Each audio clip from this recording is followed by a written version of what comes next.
Greetings, ladies and gentlemen. Today is June 30th. The Mets are bad. The Marlins are good. What's going on? Plenty of stuff today. Let's do it. Hello, everybody. My name is Steven. This is the middle of the order. How are we doing today, ladies and gentlemen? It is the last day of June. We are over the hump. More than 81 games played, which means less than 81 games to go. We are getting to that final frontier of things. The All-Star break looms, just a couple weeks away from that. Next thing you know, it's trade deadline, dog days of summer, pennant race, and then next thing you know, we're October baseball. So the season really starts to pick up right about now. And we got plenty of things on the agenda today, so let's get things going with our series recap. A's in New York to take on the Yankees. Jazz goes deep for his 12th of the season, helping the Yankees to a 3-0 win. Brent Rooker and Nick Kurtz both go deep in Game 2 as the A's come back with a 7-0 win. We head for the match, and it's Aaron Judge getting a 2-homer game to bring up onto 30 homers on the year total. Bellinger and Jazz also went deep for a 12-5 Yankees win. They take 2 of 3. Blue Jays in Fenway taking on the Red Sox. The Jays would add 6 runs late in this one to blow this one wide open. It's a 9-0 shutout for the Jays.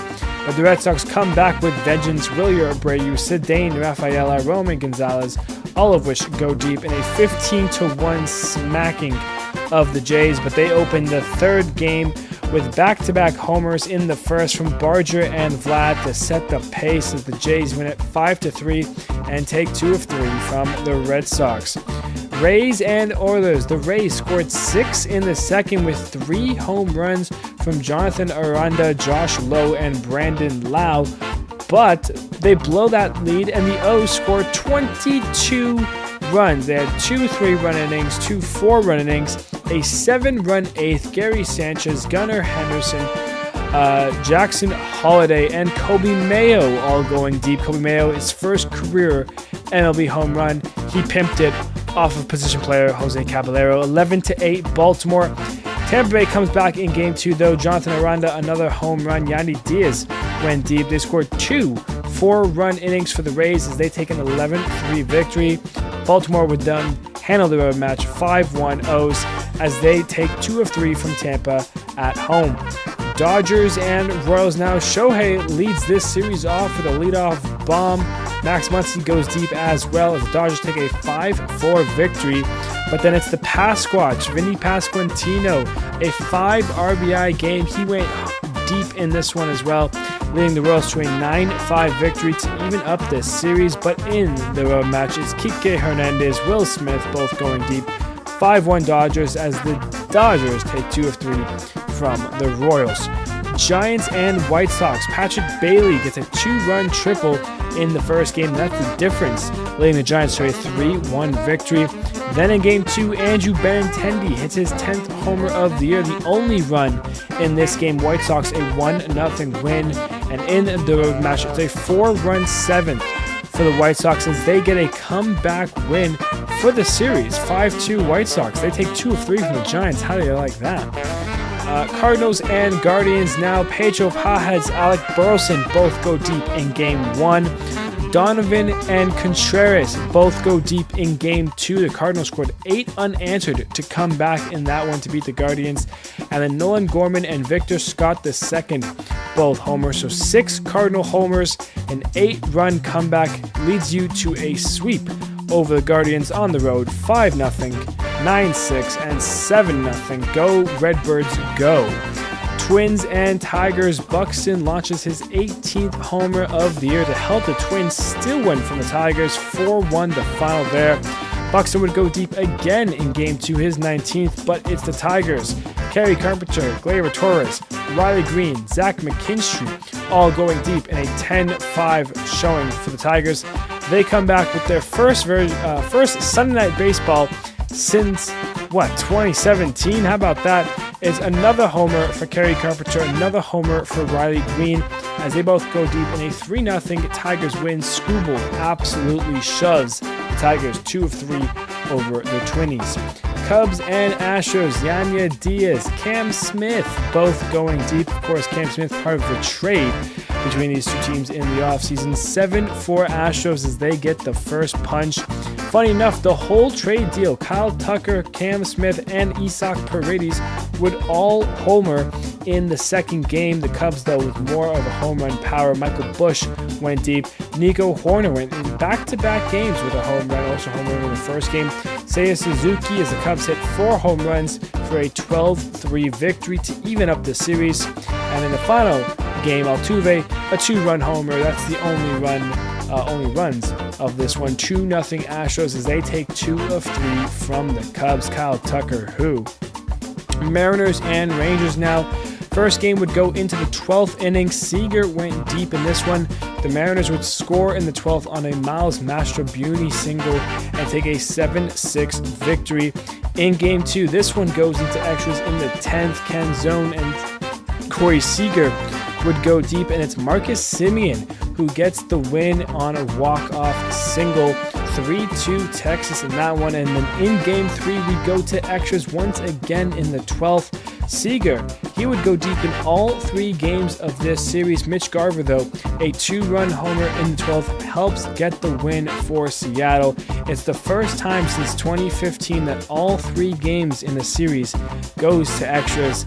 Mariners take 2 of 3, win that last one 6-4. Nationals and Angels now. Adele, Shanuel, and Ward would all homer for the Angels, but the Nats hold on in a back-and-forth game. 15-9 the final. The Nats take the opener, but it's Trout, it's Newman, it's Gustavo Campero who all go deep for the Halos in the second game. An 8-2 victory to even up the series. Third and final game would go into extras where CJ Abrams would be a clutch piece. A 2-run hit for him put the Nationals up. James Wood getting the Barry Bonds treatment. 4 intentional walks. The first time we've seen that since Barry Bonds in a single game. 7-4 Nats, the final there, as Washington takes 2 of 3 from the Angels. Phillies and Braves now. Otto Kemp getting his first career MLB home run. He would be a part of a 2-homer game for Trey Turner, Kyle Schwarber, and Nicholas Castellanos all going deep as well. It's a 13-0 brutal game for the Braves. The Phillies take that one. But the Braves come back in game 2. Sean Murphy hitting a grand slam in the 7th for 4 huge insurance runs, leading the Braves to a 6-1 victory. And in the rubber match, Murphy would go deep again, but a Turner sac fly is the difference. Good series from Trey Turner. 2-1 Phillies as Philly takes 2 of 3 from the Braves. Mets and Phillies now. Brian Reynolds would go deep. The Pirates scored 4 in the second and didn't look back. A 9-1 win. The Pirates would end game 2 with 6 runs in the 8th to blow this one open from a 1-run game to a 7-run game as they take a 9-2 victory. And in that final game, O'Neal Cruz, a 2-homer game. Tommy Pham goes deep. Brian Reynolds, his second home run of the series. It's a 12-1 showing for the Pirates as they demolished the Mets in not just 1, not just 2, but all 3 games as Pittsburgh sweeps New York. Rockies and Brewers now. Jackson Chourio, he hit a homer in this first game to finish off a 6-run fourth, leading the Brewers to a 10-6 win in the opener. Joey Ortiz hits his 5th homer of the season to help the Brewers take a 5-0 victory. They would look for the sweep, but in the 9th, Orlando Arcia, he hits a home run that ties the game up. We head to extras. And in the 11th, Kyle Farmer, an RBI single. 4-3 Rockies, your final in that one. They avoid the sweep, but Brewers take 2 of 3. Padres and Reds now. It's the Spencer Steer game as he would go deep not just once, not just twice, but a 3-homer game for Spencer Steer, leading the Reds to an 8-1 victory. And then it's the Padre hitters that you know and love, the guys you always expect to hit the home runs. Luis Arias, Jake Cronenworth, and Gavin Sheets, the lefties, rain down on the Reds. 6-4 Padres. They even up the series, and in the third and final game, the Reds come back. They score 2 in the ninth, 1 to tie, and then Will Benson hits the walk-off single as the Reds walk off the Padres, taking 2 of 3 against them in the series, 3-2 Cincinnati.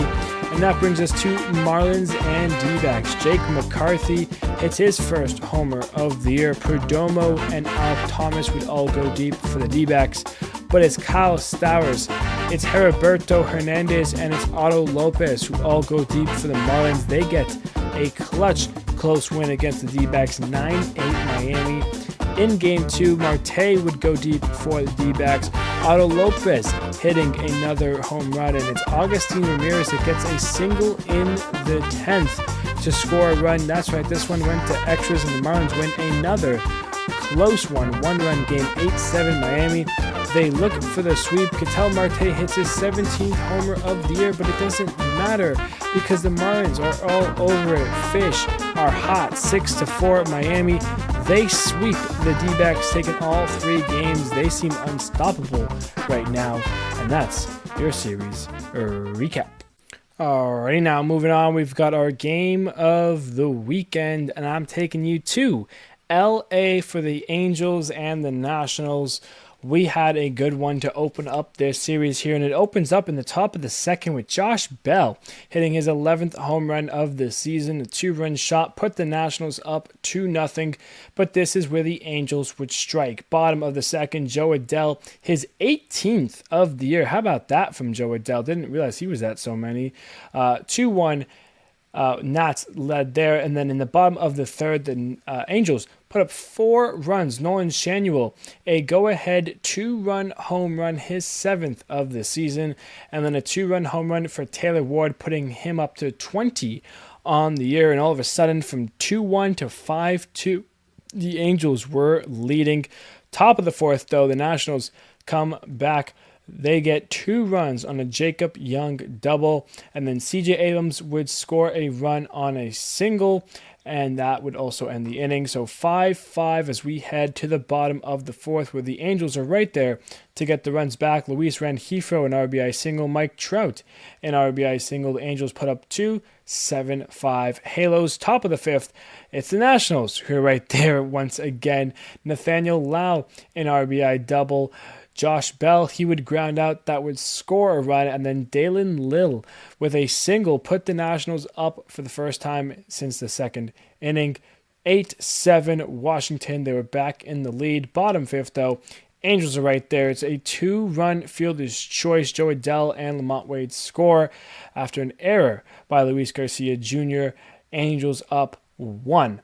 Top 6, James Wood, a sac fly. We are tied at 9. You can see the back and forth in this one. Top 7 now, it's Brady House getting the RBI double to put the Nationals up 10-9. This hit would be the difference in this game, but for insurance, the Nationals add 1 in the 8th thanks to Nathaniel Lau with an RBI double, and then 4 more would cross in the top of the 9th. Riley Adams, an RBI double, Jacob Young, an RBI single, and then Luis Garcia Jr., 2-run single, made it 15-9. That was your final, and the Nationals win a wild one back and forth, a combined 30 hits in the game for a combined 24 runs. How about that? 15-9 Nationals is your game of the weekend. Good stuff all the way around. Let's get into the baseball news, and I want to take you first to this Marlins and Mets because they have gone a little back and forth recently.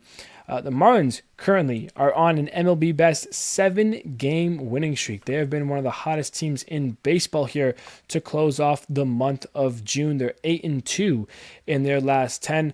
They're only half a game back of the Braves for third in the division. They have passed the Nationals already. The Nationals are currently in last. How about that from Miami? You wouldn't have expected it, but they have been clicking. You've got some guys who are having breakout seasons. We've talked about Wagaman a lot. Agustin Ramirez has made a lot of headlines and has been showing up in a lot of the score sheets and the score boxes there. And obviously, the few guys that you do know in the Marlins, Otto Lopez, Jesus Sanchez, Kyle Stowers is making a big breakout season. So Miami has been cooking. Still a long ways to go from them if they want anything successful in this season. They're 8.5 back of the wild card, but still having some fun right now. They're the team that you kind of don't want to face. They're not just taking down an easy schedule. They're taking out some pretty top teams right now. They have a date with Minnesota coming out, so watch out, Twins. Meanwhile, at the top of the division, the Phillies have sitted nicely at 49-35 because the Mets are a game and a half back because they are in a big slump here in the last half of the month. They're 3-13 in their last 16. They just got swept by the Pirates. After Saturday's loss, they decided to have a players' meeting to try to right some wrongs here. And while Sunday happens, O'Neal Cruz hits 2 home runs. You guys lose 12-1. Really bad stint. And it's really funny that happened against the Pirates too, because they outscored you guys 30-4 in a 3-game series. This is the Pirates team who is making Paul Skeens look bad because they have no run support for when he starts. And they just scored 30 runs off of you. Don't get that twisted. The Pirates are going to come out on the next Paul Skeens start and forget how to swing a bat and not score a single run. But the fact that they were able to embarrass the Mets is really funny. And the Mets right now, as I mentioned, 3-13 in their last 16. Definitely need to start righting some wrongs, or else this season is going to get away from them quickly. They don't have to worry about the Braves yet. They're still 9 games up on them. But eventually, if you keep losing games like this, the Phillies will come. The Phillies will, start to chip away and, just keep advancing in that NL East lead right now. So, a game and a half isn't anything really right now, but you don't want to blink and next week come and then all of a sudden it's 4.5, right? It's not where you want to be if you were the Mets. So the Mets are hoping that their, luck will switch back with the Marlins, because that's what it seems like it is. The Marlins have taken the Mets over and the Mets have taken the Marlins over. So something to consider here. I want to shout out Dave Parker, who unfortunately passed away over the weekend. Dave Parker, one of the greats, and I mean he is a great, passed away at 74 years old. He is a Hall of Famer, MVP, 7-time All-Star, Home Run Derby champion, 2 times World Series winner, a 3-time Silver Slugger, a 3-time Golden Glove, a 2-time batting title, as well as an All-Star MVP. He had a luxurious 19-year career where he accumulated 40.1 WAR. He spent 11 seasons with the Pittsburgh Pirates, but spent some time with Cincinnati, Oakland, Milwaukee, and the Blue Jays, as well as the Angels at the time, who were California. So that is kind of how his season went. Of course, his most successful years was with the Pittsburgh Pirates in the 1970s. His MVP year came in 1978. Fun fact, he wasn't actually an All-Star that year. He's had a second half to remember. Career high 215 hits. He had 339 home runs, finished with an OPS of 810 and almost 1,500 RBIs. An absolute fantastic player, and he surely will be missed around the game. So may he rest in peace, and hopefully he can, kind of be remembered for the great accomplishments that he had in his big league career. So Dave Parker, unfortunately, moving on here. We've got Whit Merrifield over the weekend. Over the week, actually. Some of these news are from a week ago. I rushed the last episode. Whit Merrifield announced his retirement from the game of baseball. Of course, Whit, 36 years old. He's got, I think, a podcast already in the works right now.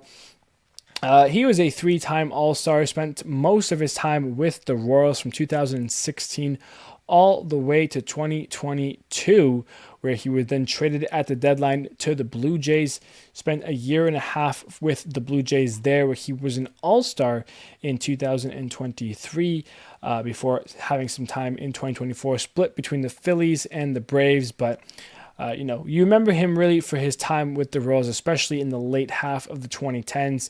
2018, he had 192 hits, led the league, 45 stolen bases. That's where you really got to know Whit Merrifield. And then in 2019, kind of his best season of his career. He had 3.5 WAR that year. He had 206 hits, a career high there. 10 triples led the league there. Just absolutely fantastic numbers all the way around. 2021, another all-star year for him there. 42 doubles leading the league there. Three-time All-Star, 9-year career, 17.9 WAR, and 741 OPS with 94 home runs, just 6 away from 100. Still a great player, one of my favorite players at the time. When he was with the Royals, he was a great addition for them, and a guy that I will surely miss in the game of baseball. So happy retirement, Whit Merrifield. Hopefully, we'll still see you around here. Time and time from there. So there you go for Whit Merrifield. The home run derby is coming our way. We have our first couple of guys who we know will be in it. Ronald Acuna Jr. and Cal Raleigh, the big dumper. Of course, you needed Cal in the home run derby the way he's been playing this season. They are the only two to have been announced so far. We know that Elly De La Cruz did say no to the opportunity, so he was invited but did not say no. So we have 6 slots still remaining, and instead of kind of just waiting for it, because I won't be around to keep announcing these guys, I just want to make some guys who I think would be great additions. Obviously, you have the Judge and Otanis of the world, Jan Snooze. I want to see James Wood in the home run derby. I honestly would love to see Pico Armstrong. This guy's been electric. Show me Javi Baez. Not really. Javi Baez isn't exactly there. I would like to see Mike Trout. He's healthy. I know it's, you wouldn't really want him to get hurt in the home run derby. I would love to see Mike Trout in it. It's always fun to see Vladdy in it. Who's another guy that I would love to see in the home run derby? Bryce Harper, of course, is always a nice, fun addition. Tatis would make a good, bat there. Tatis, Soto even. So there's still some fun options there. Is there anyone young? I think the young guy for me is James Wood. Jacob Wilson, not really the home run hitter that you'd like to see. Even Joe Adell actually has been, like I said, he had 19 home runs. It kind of surprised me how well he's been doing.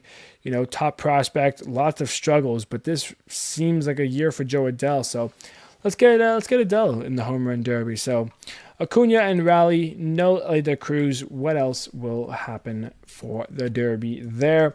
Moving on here, let's talk about Wander Franco. Out of all things to talk about, it was announced last week, finally, that he has officially been found guilty for his crimes and his actions.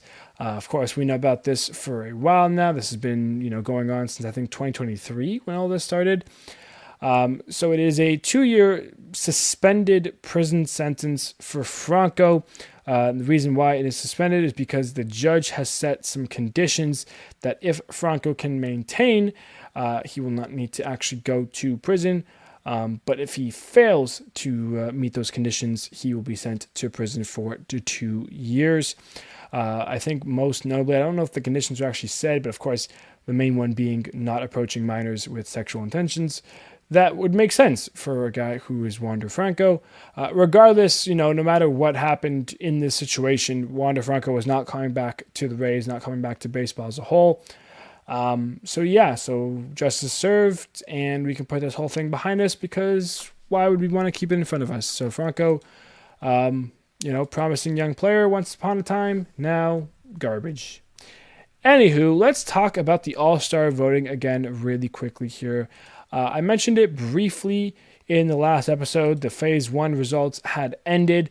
We had seen the players, and I thought it was pretty okay.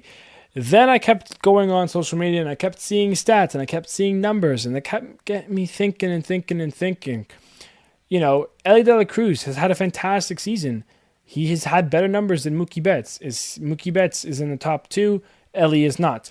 Jonathan Aranda has been probably one of the best first basemen in the AL, both over Goldie and Vladdy, who are in the top 2, but specifically Goldie. Paul Goldschmidt has really fallen off recently, and Aranda has been so much better, is not in the top 2. Eugenio Suarez has had much better numbers over Max Muncy. Muncy's getting the start there. They're in the top 2. NL outfielders, James Ward, Corbin Carroll, both their numbers are better than Andy Pajes and Teoscar Hernandez. Brent Rooker has better numbers over Ben Rice. Jeremy Pena has better numbers over Bobby Witt. Brendan Donovan over Edmund. Goodman over Kelly. I mean, the list kind of goes on here, but those are the big ones that I kept seeing. And just looking at it, I mean, when you look at the NL as first and foremost, the Dodgers have 8 of their 9 in the top 2. And realistically, there's only maybe 3 that deserve it. You could talk me into a 4th, but it really is coming down to Shohei, Freeman, and Will Smith. So what I want to do really quickly here is, the All-Star voting starts today, 12 p.m. Eastern Standard Time, wherever you are. For the next, I think, 3 or 4 days, we vote for, the 2 out of the 2 players. You vote for the one you want to see starter. Let's actually get this right. Let's actually get the guys who have been playing the best. So for the catcher, I'm going to tell you who I'm going to be voting for. You can do what you want, but this is realistically the results and the guys you should want to see start in the All-Star game.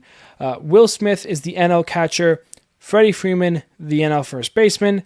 Ketel Marte, the NL second baseman. Manny Machado, the NL third baseman. I mean, Lindor and Betts. Lindor's been really struggling, though, but I would say Lindor still, despite his recent struggles. Shohei's obviously designated hitter. And for the outfielders, Pete Crow Armstrong, Ronald Acuna Jr., and Kyle Tucker. You could say Teoscar over Acuna, I guess, because, between Hernandez, Pajes, and Soto, Hernandez has the better numbers, and Acuna's only played for a month, but his month has been fantastic, and that's why Acuna's there. So I'm voting for Armstrong, Acuna, and Tucker. And then on the AL, vote Cal Raleigh. I love Kirk, but Cal Raleigh he's having an incredible historical season. For first baseman, vote Vladdy. For second baseman, vote Glaber. Third baseman, vote Jose Ramirez. Shortstop, Jacob Wilson. DH, Ryan O'Hearn by default. And then for the outfielders, obviously Judge is one of them. Vote Riley Green and Stephen Kwan for the other guys. That's what I'm going to be doing. That's the most deserving. And we'll go from there. But that is kind of the update there. The All-Star voting too.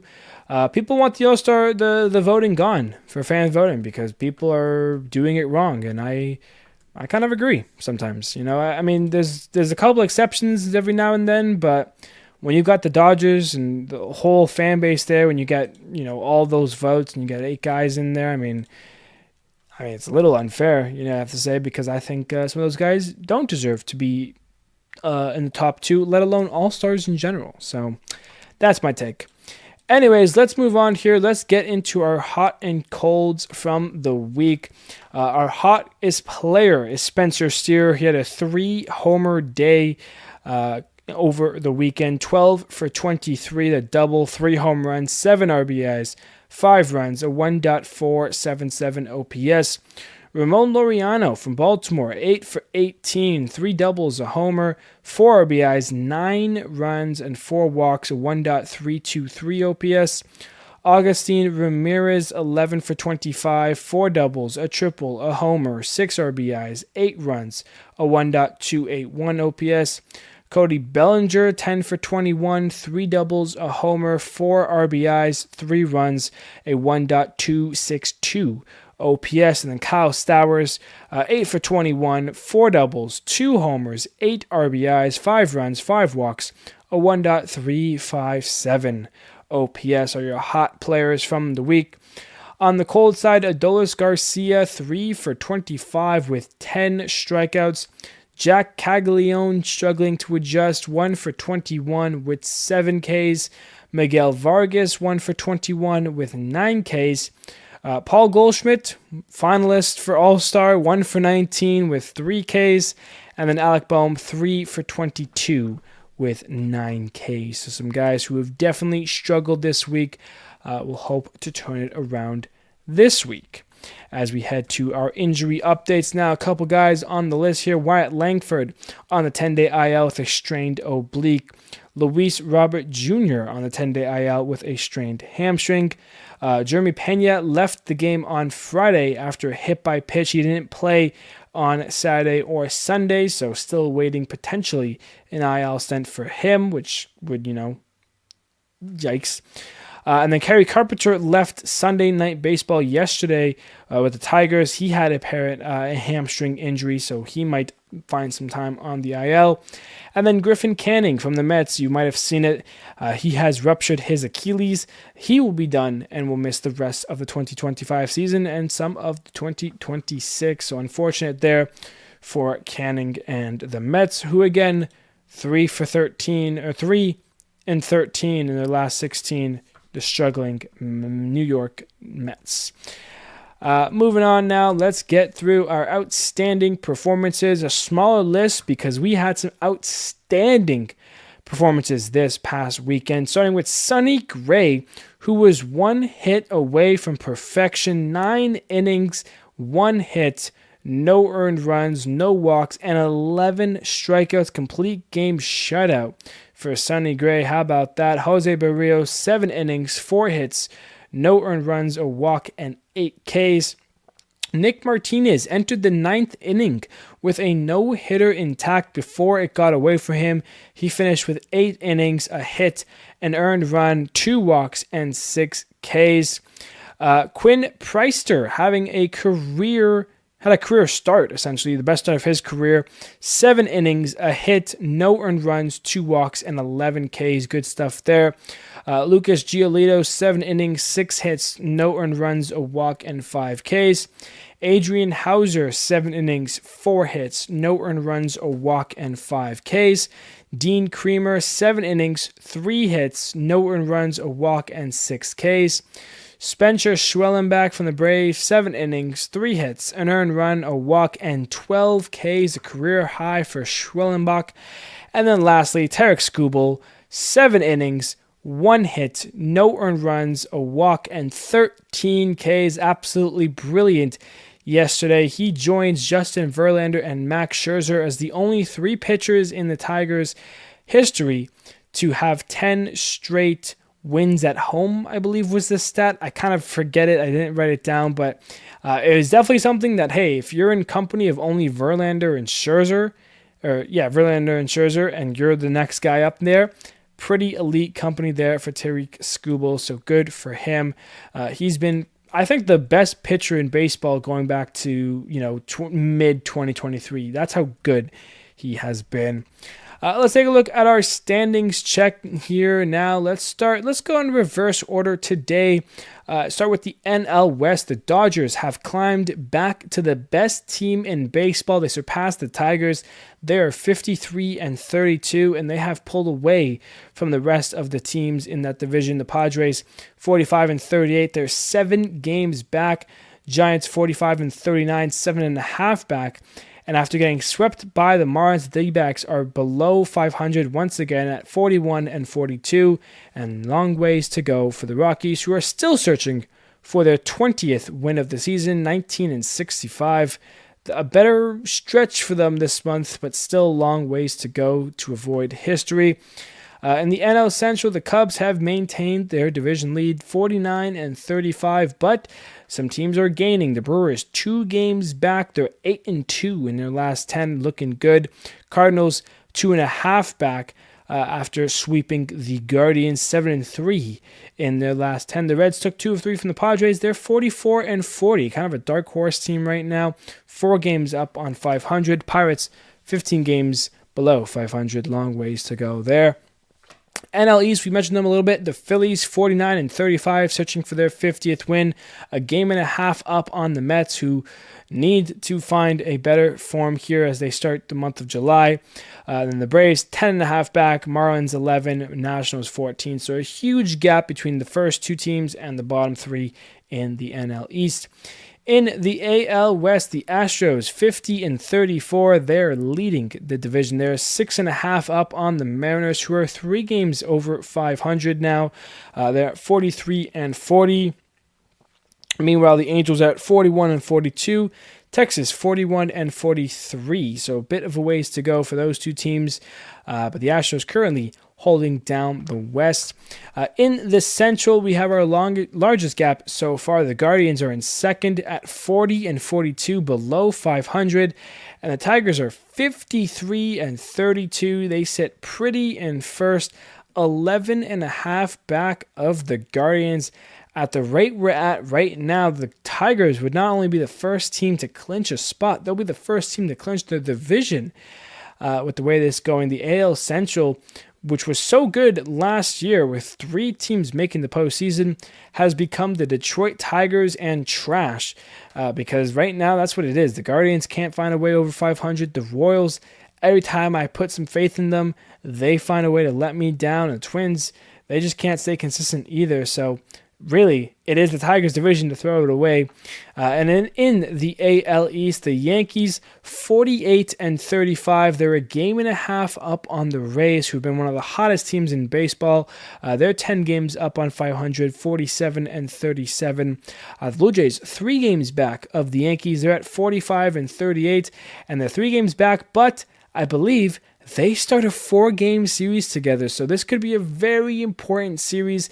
Either the Yankees could send the Blue Jays further and further down the ladder, or the Blue Jays could help themselves and potentially the Rays out if they can get some wins against the Yankees this series. Taking 3 or 4 or even a 4-game sweep at home would be crazy for the Blue Jays. So an important series there for the division, which currently is the division winners: the Yankees, the Tigers, the Astros, the Phillies, the Cubs, and the Dodgers, with your wild card teams being the Rays, Jays, and Mariners in the AL, and then the Brewers, Cardinals, and the Mets in the NL. No Padres, no Giants anymore in the wild card for the West. That's how crazy things have been here.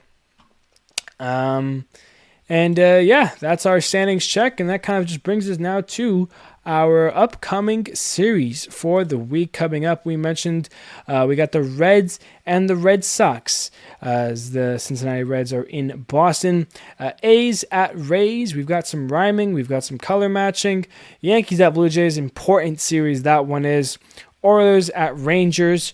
Royals at Mariners. Angels at Braves. Twins at the red-hot Miami Marlins. 7-game winning streak there. Tigers at Nationals. Padres at Phillies seems very fun to watch. Brewers at Mets. Good series for the Brewers to line up on if the Mets can stay down. Cardinals at Pirates. Guardians at Cubs. Always a fun 2 matchup there. Giants at D-backs. White Sox at Dodgers.